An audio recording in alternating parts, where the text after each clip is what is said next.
ENESTfreedom is a study which also looks at nilotinib, but this time frontline therapy, because of course now we use nilotinib as frontline therapy. It's been approved for a number of years, and we know that actually it gives us a better probability of achieving a sustained deep molecular response.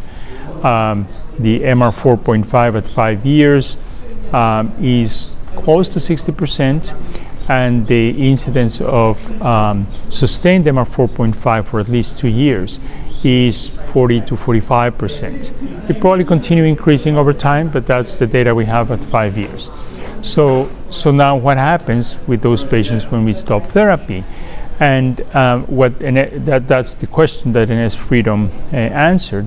And the data shows that grossly about half of the patients are able to discontinue therapy and remain off therapy after treatment discontinuation. Just as we had seen with imatinib, and just as we had seen with ENEST-stop using nilotinib after imatinib, the great majority of the relapses, probably 85% of the relapses, happen in the first 6 months.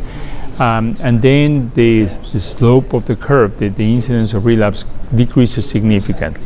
But it remains very few patients later on, but some.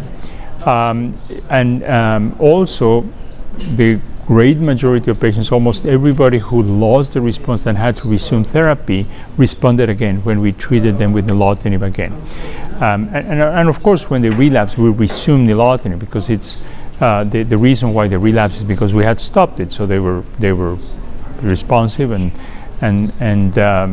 usually those patients were tolerating the treatment well, so they resume nilotinib and they respond very well.